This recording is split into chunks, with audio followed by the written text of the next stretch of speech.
Hello students, अस्सलाम वालेकुम। मैं हूं Adi Sahir, your physics teacher.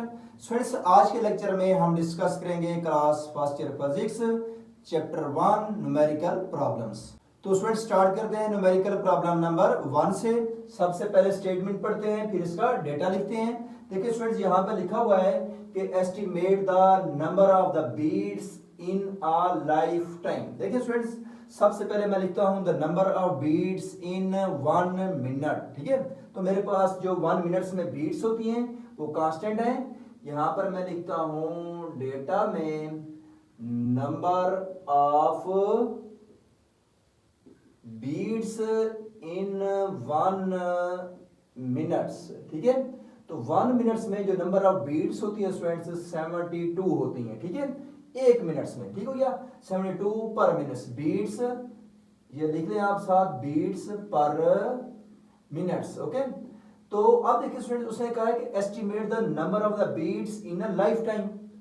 अब देखिए स्टूडेंट, लाइफ टाइम कितना होता है किसी भी पर्सन का, तो हम ये डिफरेंट लिख सकते हैं। 70 लिखना चाहते हैं, 75 लिखना चाहते हैं, 60 लिखना चाहते हैं। यहां पर आप कोई वैल्यू सपोज कर लें आप यहां पर। ठीक हो गया, लाइफ टाइम, एक एवरेज लाइफ टाइम आप यहां पर सपोज कर लें, तो फिर उसको आप किस में कन्वर्ट करें, मिनट्स में, क्योंकि आपको number of beats in 1 minutes का पता है 72 है। ठीक हो गया, ये आपको याद रखना होगा कि number of beats experimentally determined है कि 1 मिनट्स में 72 होती हैं। ठीक है, फॉर नॉर्मल पर्सन के लिए। ठीक है, अब देखें students, if age of a person. ठीक है, अगर हम कोई एज, किसी भी पर्सन की एज को कहते हैं लाइफ टाइम, उसकी जो एज है, सपोज मैं कहता हूं स्टूडेंट्स वो 70 ईयर है। ठीक हो गया, 70 ईयर हो गए। अब देखिए स्टूडेंट्स, ईयर्स को मैं किस में कन्वर्ट करूंगा, मिनट्स में, क्योंकि मेरे पास नंबर ऑफ बीट्स 1 मिनट की गिवन है ना।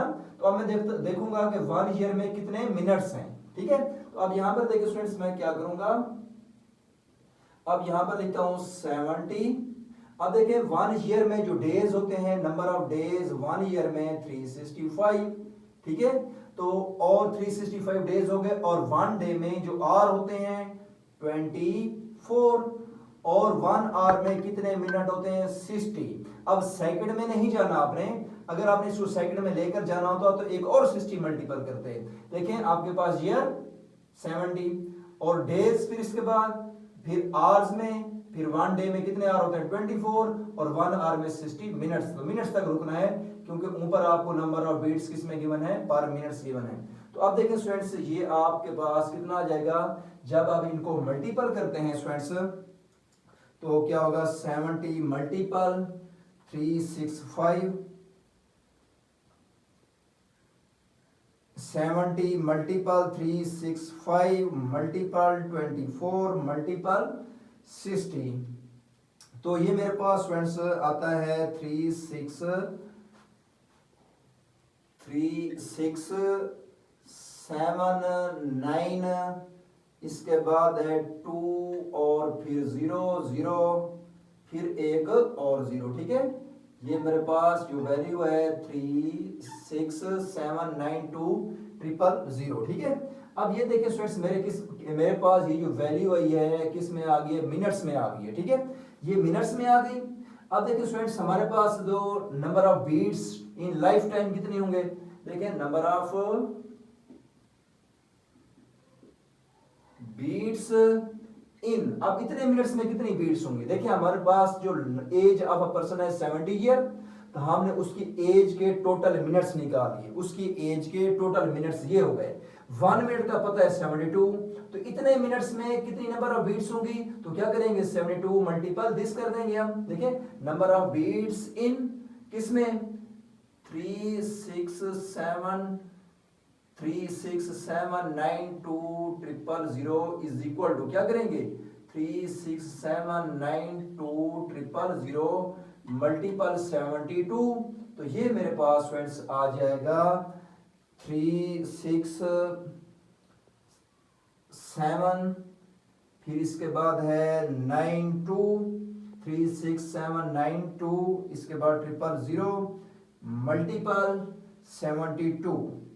तो ये मेरे पास फ्रेंड्स आता है 2649 9024 और इसके बाद 000 आ जाता है। ठीक हो गया। ये हमारे पास आ गए students number of the beats in 70 years age में। ठीक हो गया। अब देखिए स्टूडेंट्स इसके बाद नेक्स्ट हमारे पास जो न्यूमेरिकल प्रॉब्लम है वो क्या है, determine the dimensions of each of the following quantities. अब देखिए स्टूडेंट्स दो पार्ट गिवन है, एक ए है एक बी है। तो हमने क्या फाइंड आउट करनी है स्टूडेंट्स, इनकी डायमेंशन फाइंड आउट करनी है। पहले नंबर पर हम पार्ट ए फाइंड आउट करते हैं, उसकी डायमेंशन फाइंड आउट करते हैं, फिर बी की। अब देखिए स्टूडेंट्स मैं यहाँ पे लाइन लगा लेता हूँ और इस लाइन के एक साइड पर मैं ए पार्ट करता हूँ, दूसरी साइड पर बी। अब ए साइड आपके पास क्या है, v का स्क्वायर ओवर ए एक्स है। हमने क्या करनी है, determine the dimension of each of the following. अब देखिए स्टूडेंट्स जो आपके पास डायमेंशन है वेलोसिटी की वो कितनी होती है, lt-1, स्क्वायर ब्रैकेट में क्लोज करें, ऊपर स्क्वायर है स्क्वायर लिख दें। अब इसके डिनोमिनेटर में जाएं अगर, तो डिनोमिनेटर में क्या है, पहले एक्सेलरेशन है तो lt-2 एक्सेलरेशन हो गया और स्क्वायर ब्रैकेट में क्लोज करें। फिर आपके पास जो x है, x डिस्प्लेसमेंट है, आप इसको l लिख रहे हैं आप यहाँ पर। ठीक है। इसके बाद देखें स्टूडेंट्स नेक्स्ट स्टेप में इसका होल स्क्वायर ओपन करें तो ये आपके पास क्या बनेगा, l का स्क्वायर। ठीक है, l का स्क्वायर आ जाएगा, यहाँ पर 2 आ जाएगा। फिर इसके बाद साथ t है और t के ऊपर -2 आ जाएगा ओवर। अब देखिए ओवर क्या होगा स्टूडेंट्स, इनको आप मल्टीपल करें, इनकी बेसिस सेम लें, ये l है ये l है, क्या बनेगा l का स्क्वायर और साथ t की -2। अब देखिए स्टूडेंट्स इसको भी स्क्वायर ब्रैकेट में क्लोज करें, इसको भी स्क्वायर ब्रैकेट में क्लोज कर दें। अब देखिए स्टूडेंट्स आपके पास नोमिनेटर को देखें और डिनोमिनेटर को देखें, दोनों डायमेंशंस क्या हैं, सेम है। जब दोनों डायमेंशन स्टूडेंट्स सेम होंगी तो क्या हो जाएंगी, कैंसल आउट हो जाएंगे आपके पास।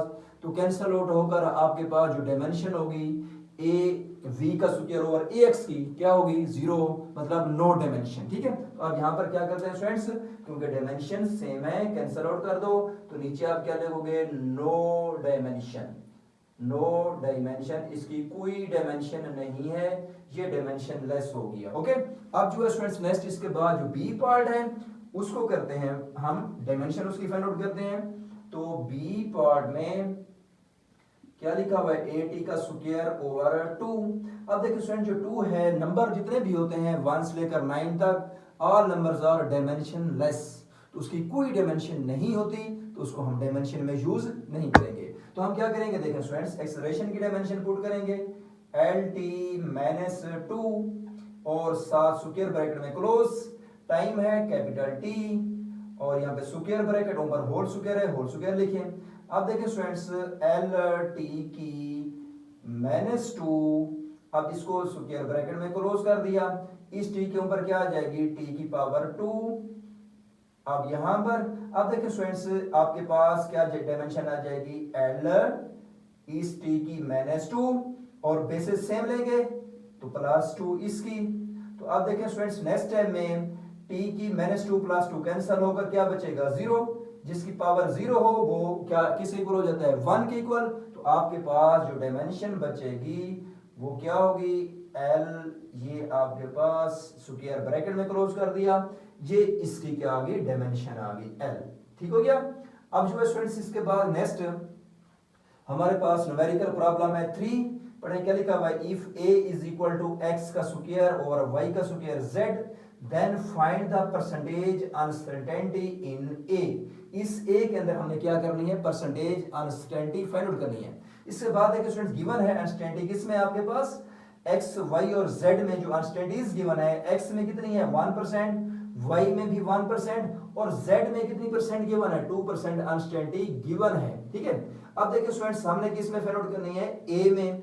तो हमारे पास देखिए स्टूडेंट्स a में एक x का स्क्वायर है, एक y का स्क्वायर है, एक है z का स्क्वायर है। तो अब मैं यहाँ पे लिखता हूँ स्टूडेंट्स, इसका सॉल्यूशन लिखता हूँ यहाँ पर, तो मैं लिखूंगा परसेंटेज अनसर्टेनिटी इन x का स्क्वायर। ठीक है, क्योंकि मेरे पास क्या है स्टूडेंट्स, फार्मूले के अंदर यहाँ पर x का स्क्वायर है, तो x स्क्वायर में जो अनसर्टेनिटी होगी बाय यूजिंग पावर फैक्टर, तो x का पता है हमें, x की अनसर्टेनिटी कितनी गिवन है, देखें 1%, x की परसेंटेज अनसर्टेनिटी 1% गिवन है, तो क्योंकि x की यहां पर पावर 2 है, पावर फैक्टर यूज करेंगे तो जो पावर होती है मल्टीपल हो जाती है उसकी परसेंटेज अनसर्टेनिटी के अंदर। अब देखिए स्टूडेंट यहां पर मैं क्या लिखूंगा, क्योंकि x के अंदर अनसर्टेनिटी कितनी है, ये 1%, तो 1% ये x में अनसर्टेनिटी, अब देखें इज इक्वल टू कितना बन जाएगा 2%। अब देखिए स्टूडेंट्स इसी तरह परसेंटेज अनसर्टेनिटी इन y का स्क्वायर, देखें यहां पर स्टूडेंट्स y का स्क्वायर है, तो y का स्क्वायर इज इक्वल टू, अब देखिए स्टूडेंट्स y में अनसर्टेनिटी कितनी है 1% और y की यहां पर पावर 2 है, पावर फैक्टर यूज करेंगे, जो पावर होती है उसकी अनसर्टेनिटी के साथ मल्टीपल हो जाएगी, तो ये भी आपके पास 2% आ जाएगी। और z में अनसर्टेनिटी कितनी है, देखें अब परसेंटेज अनसर्टेनिटी इन z, तो z में कितनी है स्टूडेंट्स आप पढ़ें 2%, यहां पर क्योंकि z की पावर नहीं है तो हम जस्ट 2% लिख देंगे, क्योंकि स्टूडेंट्स हमने यहां पर अनसर्टेनिटी फाइंड आउट करनी है किसमें, a में, इस a के अंदर अनसर्टेनिटी फाइंड आउट करनी है, तो a के अंदर क्या अनसर्टेनिटी होगी, देखिए मैं यहां पर लिखता हूं टोटल अनसर्टेनिटी इन a, तो a के अंदर अनसर्टेनिटी क्या होगी, कितनी होगी, इन सब की x स्क्वायर की, y स्क्वायर की, z की परसेंटेज अनसर्टेनिटी ऐड करूंगा तीनों को। अब देखिए स्टूडेंट यहां पे क्या लिखूंगा मैं, क्योंकि a के अंदर क्या x का स्क्वायर भी है, y का स्क्वायर भी है, z भी है, तो मैं यहां पे पहले लिखता हूं परसेंटेज अनसर्टेनिटी इन x का स्क्वायर, फिर परसेंटेज अनसर्टेनिटी इन y का स्क्वायर, फिर प्लस परसेंटेज अनसर्टेनिटी इन z, क्योंकि z अकेला है इसकी पावर नहीं है, ठीक है। तो अब देखिए स्टूडेंट्स इन तीनों की परसेंटेज अनसर्टेनिटी ऐड करता हूं, x स्क्वायर में कितनी परसेंटेज अनसर्टेनिटी है चेक करें 2% प्लस इसके बाद है परसेंटेज अनसर्टेनिटी इन y का स्क्वायर वो भी 2% प्लस परसेंटेज अनसर्टेनिटी इन z वो भी 2%, तो आपके पास टोटल अनसर्टेनिटी कितनी आ जाती है 6% इन तीनों को ऐड करने से, ठीक है। तो ये स्टूडेंट्स आपके पास क्या आ गई है, टोटल अनसर्टेनिटी इन a आ गई है, जो कि यहां पर हमने फाइंड आउट करनी थी, क्लियर। अब जो स्टूडेंट्स इसके बाद नेक्स्ट हमारे पास न्यूमेरिकल प्रॉब्लम जो है 4 है, इसको पढ़ें क्या लिखा हुआ है, a spherical ball of the radius or experience a resistive force F due to the air as it move through the air, ठीक हो गया। at a speed v, एक बॉल है स्पीड v से मूव करती हुई एयर में enter होती है, तो एयर क्या करती है उसको अपोज करती है, उसके ऊपर फोर्स अप्लाई करती है रेजिस्टिव फोर्स F। इसके बाद वो फार्मूला गिवन है, जितनी फोर्स अप्लाई करती है एयर किसके ऊपर, उस बॉल की जिसकी स्पीड v है उस बॉल के ऊपर, वो फोर्स कितनी है F is equal to C R we.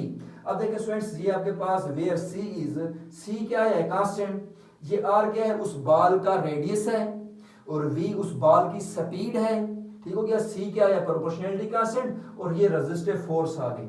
वो कहते हैं by using dimensions derive the SI system international में, ठीक है, base unit of the constant c का स्टूडेंट सामने क्या करना है, बेस यूनिट निकालना है, but using the dimensional analysis, ठीक हो गया। अब देखिए स्टूडेंट्स इसका मैं सॉल्यूशन स्टार्ट करता हूं, तो सॉल्यूशन इसका मैं यूं लिखता हूं, एज पहले लिख देता हूं फार्मूला गिवन है as F is equal to CVR, ठीक हो गया, या जैसे लिखा हुआ है CRV, ये फार्मूला लिख दिया।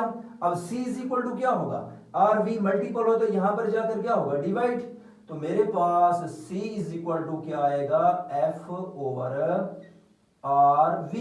अब देखिए स्टूडेंट्स हम क्या करते हैं, राइट साइड पर डायमेंशंस पुट कर देते हैं फोर्स की। अब देखिए स्टूडेंट जो फोर्स की डायमेंशन होती है वो कितनी होती है MLT की -2, ओके, ओवर आपके पास R है, इसकी डायमेंशन L, क्योंकि इसका यूनिट मीटर है, साथ वेलोसिटी है, इसकी डायमेंशन होती है LT -1।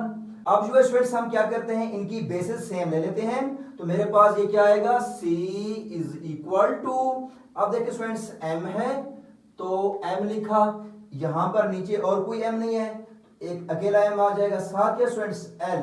अब देखिए स्टूडेंट्स, ये एल आ गया, इसकी पावर कितनी है 1, तो प्लस 1 लिख दिया।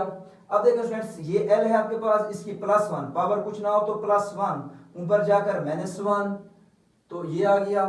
फिर इसके बाद देखिए स्टूडेंट्स, ये एल है, इसकी प्लस 1 है, ऊपर जाकर ये भी -1, यहां पे यूं लिख देंगे। इसके बाद स्टूडेंट्स टी है, टी की पावर -2, ये लिखा। और इसके बाद देखिए स्टूडेंट्स, इस टी की -1, ऊपर जाकर +1, तो ये +1 हो जाएगा। अब देखिए स्टूडेंट्स, इसको स्क्वायर ब्रैकेट में क्लोज कर दें तो c इज इक्वल टू क्या होगा m। अब देखिए स्टूडेंट्स, -1 और ये +1 कैंसिल हो जाएंगे, l की क्या बचेगी -1 और t की -1। अब देखिए स्टूडेंट्स, इसका जो बेस यूनिट होगा क्या होगा, base unit of c is equal to mass. देखिए स्टूडेंट्स, कैपिटल M किसकी डायमेंशन है, मैस की, और इसका यूनिट क्या होता है, किलोग्राम। अब ये स्टूडेंट्स आपके पास क्या है, कैपिटल L, और कैपिटल L किसकी डायमेंशन होती है, लेंथ की, जिसका यूनिट क्या होता है, मीटर। तो आप इसको मीटर लिखेंगे, ऊपर इनवर्स है तो इनवर्स। अब देखिए स्टूडेंट्स, ये कैपिटल T है, ये टाइम की डायमेंशन है, और इसका यूनिट क्या होता है, सेकंड, ऊपर इनवर्स है तो इनवर्स लिख दें। तो ये जो है स्टूडेंट्स आपके पास SI बेस यूनिट आ गया किसका, C का। क्लियर हो गया। अब जो है स्टूडेंट्स, इसके बाद नेक्स्ट हमारे पास न्यूमेरिकल प्रॉब्लम जो है वो है 5। तो 5 को देखते हैं स्टूडेंट्स, यहां पर लिखा हुआ है the pressure P at a depth H in an incompressible fluid. वो फ्लूइड जो कंप्रेस नहीं हो सकता, उसकी डेंसिटी कितनी है, rho is given by the formula. अब देखिए स्टूडेंट्स, यहां पर हमें एक फार्मूला गिवन है, P is equal to rho ji h. Rho क्या इसमें, डेंसिटी, वेयर G इज क्या है, ग्रेविटेशनल एक्सेलरेशन है। Check the homogeneity of this equation. अब देखिए स्टूडेंट, जब भी वो कहते हैं होमोजेनिटी ऑफ इक्वेशन चेक करें, इट्स मीन कि हमने चेक करना है कि लेफ्ट साइड की डायमेंशन और राइट साइड की डायमेंशन क्या आ रही हो, सेम आ रही हो। अगर दोनों साइड्स की डायमेंशन सेम आ गई, इट्स मीन कि ये इक्वेशन क्या है, होमोजेनस है। अब देखिए स्टूडेंट्स, मैं इसको प्रूफ करता हूं। लेफ्ट हैंड साइड सबसे पहले लिखता हूं, प्रेशर है, इसको मैं सॉल्व कर लेता हूं, इसकी डायमेंशन निकाल लेता हूं, फिर राइट साइड की निकालूंगा, फिर दोनों को क्या आनी चाहिए, सेम आनी चाहिए डायमेंशन। अब देखिए students, P is equal to rho ji H है, मैं लेफ्ट साइड ले रहा हूं। तो अब देखिए लेफ्ट साइड में प्रेशर है, प्रेशर कितना होता है, फोर्स पर यूनिट एरिया। क्योंकि स्टूडेंट्स मैंने जस्ट लेफ्ट साइड ली है, इसकी बात अभी मैं नहीं कर रहा। तो देखिए स्टूडेंट्स, यहाँ पे हम लाइन लगा लेते हैं। तो एक साइड पर हम लेफ्ट साइड करते हैं, एक साइड पर हम राइट हैंड साइड की डायमेंशन निकालेंगे। राइट हैंड साइड क्या है, रो जी एच, और लेफ्ट हैंड साइड क्या है, P। प्रेशर का फार्मूला क्या होता है, फोर्स पर यूनिट एरिया। अब देखिए students, P is equal to force की डायमेंशन MLT की -2 ओवर एरिया। एरिया का क्या होता है, L का स्क्वायर, क्योंकि एरिया क्या होता है, लेंथ इनटू विड्थ। तो दोनों की डायमेंशन कैपिटल L है, तो L का स्क्वायर बन जाएगा। ठीक है। अब देखिए स्टूडेंट्स, नेक्स्ट स्टेप में P इज इक्वल टू, ये मेरे पास क्या आ जाएगा, M, इस L की पावर 1 है, कुछ नहीं है तो 1, इस L की +2 पर जाकर क्या हो जाएगी, -2, और ये T है, इसकी कितनी है, -2, स्क्वायर ब्रैकेट में क्लोज कर दें। P is equal to M। अब देखें L, इसकी -1 और T की -2।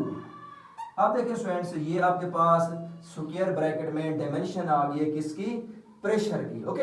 अब जो स्टूडेंट्स हम राइट साइड की डायमेंशन निकालते हैं, उसकी डायमेंशन भी यही आई। इट्स मीन कि ये इक्वेशन होमोजेनस करेक्ट है। अब देखिए स्टूडेंट्स, रो है डेंसिटी। तो सबसे पहले मैं देखें डेंसिटी की आपको डायमेंशन बताता हूं। डेंसिटी इज इक्वल टू क्या होती है, मास ओवर वॉल्यूम, इसका m। अब क्योंकि पता है स्टूडेंट, जैसे कि मैंने यहां पर एरिया का लिखी L का स्क्वायर, क्योंकि एरिया होता है लेंथ इनटू विड्थ। तो इस लेंथ की भी L, इस विड्थ की भी L, तो ये क्या बनता है, L का स्क्वायर। ठीक है। अब देखें स्टूडेंट्स, जो वॉल्यूम होता है वो लेंथ, विड्थ और हाइट का प्रोडक्ट होता है। इसकी भी L, इसकी भी L और इसकी भी L। तो ये स्टूडेंट्स आपके पास क्या बनेगा, L का क्यूब। ठीक है। तो अब देखिए स्टूडेंट्स, आपके पास जो डेंसिटी है, डेंसिटी इज इक्वल टू क्या होगा, मास कैपिटल M, उसकी डायमेंशन आ गई।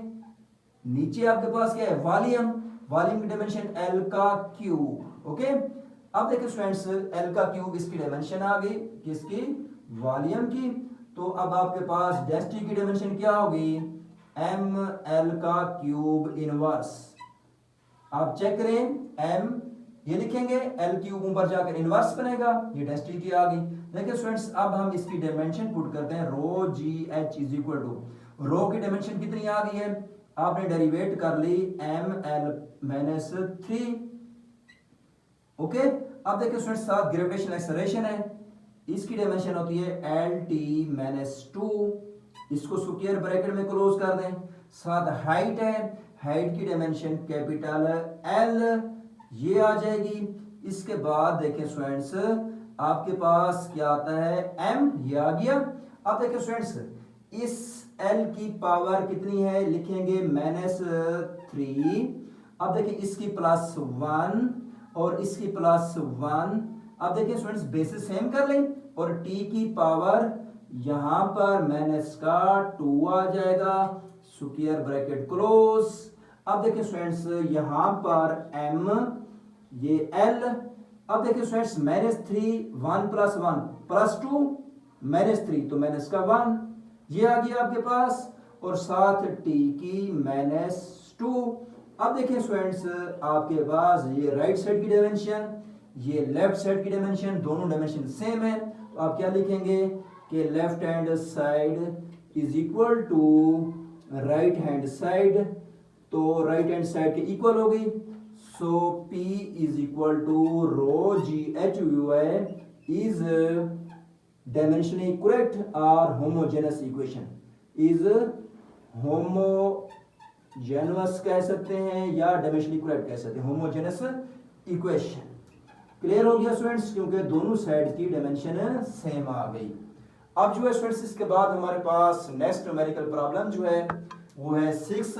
यहां पर पढ़ें स्टूडेंट्स क्या लिखा हुआ है, estimate that the how many protons are there in a bacterium. अब देखिए स्टूडेंट्स बैक्टीरियम की जो मैस होती है उसको आपको याद रखना पड़ेगा, मैस ऑफ, यहां पर मैं डेटा लिखता हूं सबसे पहले, मैस ऑफ बैक्टीरियम ये होती है स्टूडेंट्स 10 की पावर -15। ओके, अब देखिए स्टूडेंट्स केजी में। ओके, अब जो है students mass of one proton जो है, यहां पे लिखता हूं मैस ऑफ वन प्रोटॉन जो है वो कितने होती है 10 की पावर -27 किलोग्राम। हमने क्या करना है, estimate that how many protons, हमने number of protons find out करने हैं, number of protons find out करने हैं बैक्टीरियम में। तो अब देखें स्टूडेंट्स ये डेटा लिखा, अब जाते हैं सॉल्यूशन के ऊपर, तो मैं फार्मूला अप्लाई करूंगा, number of protons is equal to mass of bacterium divided by mass of one proton। देखिए स्टूडेंट्स वैल्यू पुट करते हैं हम इसमें, मैस बैक्टीरियम कितनी है 10 की पावर -15 और मैस ऑफ प्रोटॉन कितना है 10 की पावर -27, तो इनकी बेसिस सेम ले लें, तो 10 की पावर -15 ये -27 ऊपर जाकर प्लस हो जाएगा, तो स्टूडेंट्स ये आपके पास number of protons is equal to कितना आ जाएगा, देखें बेसिस सेम लेते हैं, तो 10 की पावर कितना होगा, देखें -15 प्लस आप करते हैं कितना 27, -15 प्लस 27, तो ये आपके पास 10 की पावर 12 आ जाता है। ये आपके पास रिक्वायर्ड आंसर है, नंबर ऑफ प्रोटॉन्स आ गए। क्लियर हो गया। अब जो है स्टूडेंट्स हमारे पास इस चैप्टर का लास्ट न्यूमेरिकल प्रॉब्लम जो है वो है 7 न्यूमेरिकल प्रॉब्लम। इसको पढ़े, यहाँ पे लिखा हुआ है the current passing through a resistor R is, ये करंट गिवन है, ये रजिस्टर की रेजिस्टेंस गिवन है। इसके बाद क्या कहता है, कैलकुलेट द पावर कंज्यूम्ड, हमने पावर फाइंड आउट करनी है, correct to one significant figure. B part में find the percentage uncertainty of the current passing through the resistor, current के अंदर परसेंटेज अनस्टेंटी निकालनी है। इसके बाद सी में find the percentage uncertainty of the resistance, resistance के अंदर भी परसेंटेज अनस्टेंटी फाइंड आउट करनी है। इसके बाद नेक्स्ट स्टूडेंट्स डी पार्ट है, फोर्थ पार्ट इसका, फाइंड द एब्सोल्यूट अनस्टेंटी किसमें ऑफ इलेक्ट्रिकल पावर। ठीक हो गया स्टूडेंट। तो स्टूडेंट सबसे पहले हम क्या करते हैं, इसका डेटा लिखते हैं। फिर इसको हम सॉल्व करते हैं, ठीक है। अब देखिए स्टूडेंट्स, ये साइड में जरा रेस कर देता हूं। तो स्टूडेंट्स यहाँ पर देखें आप, मैं डेटा लिखता हूं इसका। सबसे पहले मेरे पास रेजिस्टेंस गिवन है, तो मैं लिखूंगा R is equal to, resistance कितनी गिवन है 13 प्लस मैंने 0.5, तो 13 प्लस मैंने से 0.5 ओम लिखा हुआ है बहन। 7 करंट गिवन है, और करंट कितना है 3 प्लस मैंने 0.1, 3 प्लस मैंने से 0.1, और एम्पेयर लिखा हुआ है यहाँ पर, ठीक है। इसके बाद देखिए स्टूडेंट्स, पार्ट नंबर ए में क्या करना है, कैलकुलेट द पावर कंज्यूम्ड। हमने ए पार्ट में पावर फाइंड आउट करनी है, क्वेश्चन मार्क। बी पार्ट में हमने क्या करना है स्टूडेंट्स, देखें लिखा हुआ है बी पार्ट में, find the percentage uncertainty of the current. अब देखिए students, percentage uncertainty, percentage uncertainty in current, ये फाइंड आउट करना है। इसके बाद सी पार्ट में हम पढ़े तो क्या लिखा हुआ है, find the percentage uncertainty of the resistance. अब यहां पर होगी percentage uncertainty in resistance R is equal to question mark. और इसके बाद इसका लास्ट जो डी पार्ट है, इसमें लिखा हुआ है find the absolute uncertainty of the electric power, ठीक हो गया। अब देखिए स्टूडेंट्स, एब्सोल्यूट अनसर्टेनिटी इन पावर, ओके। ये हमने स्टूडेंट्स पॉइंट्स, ये ए बी सी डी, ये हमने फाइंड आउट करने हैं। तो स्टूडेंट्स स्टार्ट करते हैं इसका सॉल्यूशन, ठीक है। अब देखिए स्टूडेंट्स, नंबर 1 हमने क्या फाइंड आउट करना है, आपने ये देखना है कि हमने फाइंड आउट करना है पावर, ओके। तो पावर कैसे फाइंड आउट करेंगे स्टूडेंट्स, पावर के लिए जो फार्मूला होता है हमारे पास, P is equal to I square R।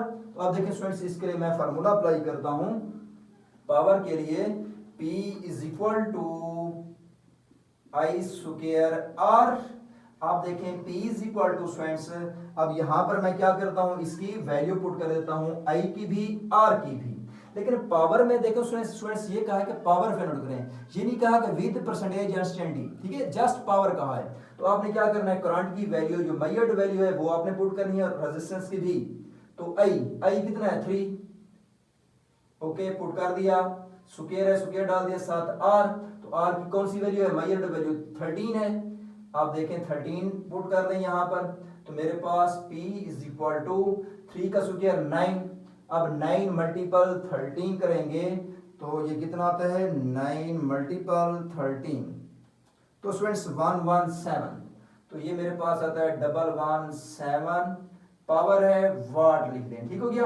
अब देखिए स्टूडेंट्स, पहला पार्ट ए पार्ट सॉल्व हो गया। अब इसके बाद जाते हैं बी पार्ट में, क्या लिखा है, percentage uncertainty in the current. तो यहां पे लिखता हूं percentage uncertainty in current I is equal to, कैसे लिखेंगे हम, फार्मूला क्या होता है, absolute uncertainty over measured value multiple 100, ठीक है। तो हम ये लिखेंगे, फार्मूला लिख सकते हैं आप, absolute uncertainty over measured value multiple 100, okay. आप देखिए स्टूडेंट्स, एब्सोल्यूट अनसर्टेनिटी कौन सी होती है, जो प्लस माइनस के बाद होती है। करंट में कर रहे हैं, देखें बी पार्ट में, तो 0.1 ओवर मेजर्ड वैल्यू कौन सी है 3, ओ मल्टीपल क्या होगा 100।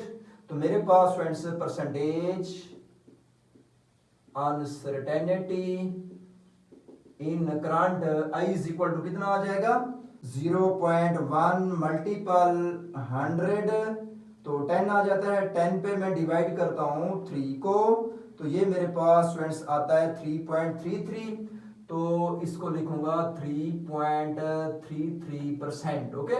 ये मेरे पास करंट में परसेंटेज अनसर्टेनिटी आ गई। क्योंकि स्टूडेंट्स ये आपके पास जो अनसर्टेनिटी है, ये परसेंटेज अनसर्टेनिटी है, ये करंट में ये 3.33% है ये, क्योंकि यहां पर स्टूडेंट देखिए करंट का स्क्वायर है। तो अब यहां पे क्या लिखेंगे, बाय यूजिंग पावर फैक्टर तो पावर फैक्टर यूज करेंगे क्योंकि करंट का स्क्वायर है।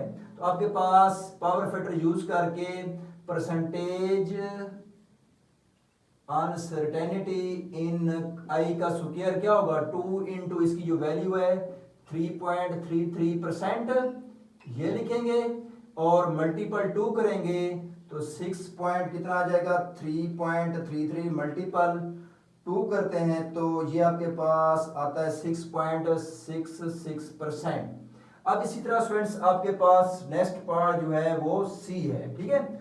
अब देखें सी जो है आपके पास क्या है परसेंटेज अनसर्टेनिटी इन आर, तो मैं लिखूंगा यहां पर परसेंटेज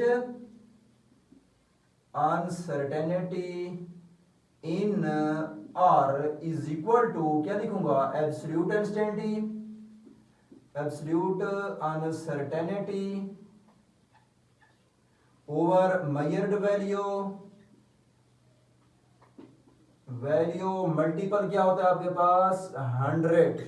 आप देखिए स्टूडेंट्स वैल्यू पुट करें, रेजिस्टेंस आर की निकाल रहे हो 0.5 ओवर 0.5 ओवर 13 लिख दिया मल्टीपल 100, तो ये आपके पास कितनी आ जाएगी 0.5 मल्टीपल 100, ये आपके पास 50 डिवाइडेड बाई 13, तो ये स्टूडेंट्स आपके पास आती है 3.85%। ओके, अब जो है स्टूडेंट्स इसके बाद नेक्स्ट हमारे पास नेक्स्ट क्या है, यहां पर डी पार्ट पढ़े हैं एब्सोल्यूट अनसर्टेनिटी इन पावर। अब पावर के अंदर अनसर्टेनिटी कितनी होगी, अब आपके पास जो करंट के अंदर अनसर्टेनिटी आई है क्योंकि करंट भी पावर के फार्मूले में यूज हुआ है आई का स्क्वायर, इसकी अनसर्टेनिटी आई स्क्वायर की कितनी है ये वाली, फिर साथ पावर के फार्मूले में आर यूज हुआ है, आर के अंदर अनसर्टेनिटी कितनी है ये वाली, इन दोनों को ऐड करेंगे टोटल अनसर्टेनिटी निकालेंगे पहले। अब टोटल अनसर्टेनिटी देखिए डी पार्ट करना है ना आपने, तो आप देखें यहां से शुरू करेंगे डी पार्ट, तो क्या लिखेंगे टोटल अनसर्टेनिटी आपके पास क्या होगी uncertainty in the I square, तो आपके पास कितनी है 6.66% प्लस क्या है आपके पास स्टूडेंट्स दूसरी रेजिस्टेंस में 3.85%, इन दोनों को ऐड करें स्टूडेंट्स तो आपके पास 6.66 प्लस कितनी आती है 3.85, तो ये स्टूडेंट्स आपके पास आती है 10.51। अब जो स्टूडेंट्स आपके पास जो पावर होगी, पावर की क्या करनी थी absolute uncertainty in the power, power का आंसर क्या है 117 प्लस माइनस इसके अंदर जो अनसर्टेनिटी है 10.51% अनसर्टेनिटी है, ठीक हो गया। तो आपने विद अनसर्टेनिटी लिख देना है, बायर यूनिट क्या होगा वाट, क्लियर हो गया। ओके स्टूडेंट्स, अल्लाह हाफिज।